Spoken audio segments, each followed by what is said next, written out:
Bagaimana kalau tiba-tiba Biden mundur dari posisinya sebagai Presiden Amerika yang ke-46 karena alasan kesehatan, walau aslinya sesungguhnya adalah disuruh mundur? Apa yang akan terjadi pada dunia? Kamala Harris jadi presiden. Siapa wakilnya Kamala? Hillary Clinton atau Nancy Pelosi? Keduanya adalah Iron Lady, wanita besi. Hillary hobinya perang dan cita-citanya memang pivot to Asia Indo-Pasifik tentunya, bukan Asia Barat dan Timur Tengah. Setelah itu, Kamala Harris dilengserkan. Ini hanya skenario. Sebenarnya yang ditarget dari awal adalah Kamala Harris, wakil presiden Amerika saat ini yang dianggap titik lemah bernegara Amerika. Kalau terjadi perang dengan Tiongkok, sungguh Kamala titik lemah Amerika. Jika Kamala jadi presiden, lebih mudah mengimpeachnya karena mengimpeach presiden itu ada. Mengimpeach wakil presiden masih dicari jurusnya di Amerika saat ini. Kemudian tak lama setelah Kamala jadi presiden, Kamala digeser melalui impeachment. Itu skenario melalui mundurnya Biden. Atau sejak awal Kamala yang diganti, presiden tetap Biden. Namun dengan alasan kesehatannya Presiden Biden, si nomor 2 wakil presidennya yang jadi chief in command adalah alternatif terakhir. Belum pernah terjadi dalam sejarah yang digulingkan adalah orang nomor 2, second in command di Gedung Putih, di-impeach. Kamala saat ini diserang bukan oleh Partai Republik tetapi di dalam Partai Demokratnya sendiri. Dia diserang. Jadi sesungguhnya bukan Biden yang ditarget. Bukan Biden yang akan mundur. Namun bagaimana menjungkalkan Kamala Harris oleh Partai Demokrat sendiri. Itulah kejamnya politik. Dia dipakai untuk menarik suara minoritas kemarin untuk pemenangan presiden. Setelah tercapai, ya minoritas tetap menjadi warga negara kelas 3 atau kelas 2 di Amerika itu. Kemudian bernegara di Amerika kembali ke tujuan awal, maunya para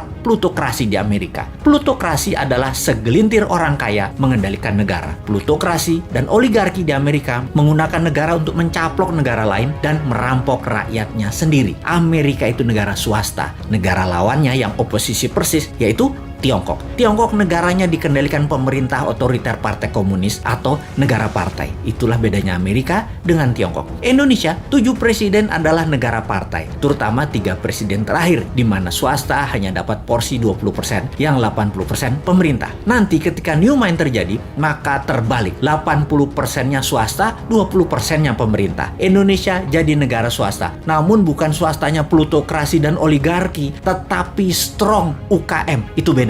Indonesia akan jadi negara pertama di dunia yang kekuatannya pada UKM, bukan di oligarki, bukan di plutokrasi. Mengapa bisa? Karena peluang usaha disamakan. Pemerintah hanya jadi regulator atau wasit pengadil yang adil untuk siapapun bisa bertanding di tanah air tercinta. Namun kalau di luar negeri, negara hadir 100% membela setiap warganya, baik itu oligarki, plutokrasi atau UKM ke luar negeri Indonesia. 100% negara bantu. Serangan ekonomi ke negara lain sekali lagi, pasti didukung pemerintah New Mind 100%. UKM, you never walk alone. Di dalam negeri, juga di luar negeri. UKM akan memakai negara untuk mencaplok negara lain. Itu di zaman New Mind. Persis seperti Tiongkok lakukan di Indonesia, yang masih juga tidak disadari oleh banyak masyarakat. Apa buktinya tidak disadari? Buktinya survei terakhir mengatakan pemerintah sekarang masih didukung mayoritas. Dan itu bagus. Kenapa didukung mayoritas padahal performanya bisa dikatakan biasa-biasa saja? Karena oposisinya jadi orang juga lihat siapa di barisan oposisi dan orang di sekitar mereka. Di bayangan masyarakat banyak yang meragukan orang-orang di oposisi kalau menjabat akan lebih baik dari yang sekarang. Enggak, jujur, saya pun berpendapat demikian. Dibandingkan oposisi, jujur mending yang sekarang. Namun dibandingin dengan New Mind, ya mending New Mind. Sekali lagi, kalau surveyornya mensurvei New Mind sebagai contender atau penantang incumbent dan oposisi di barisan Old Mind, rasanya beda. Puaskah Anda dengan kinerja Old Mind? Demikian kira-kira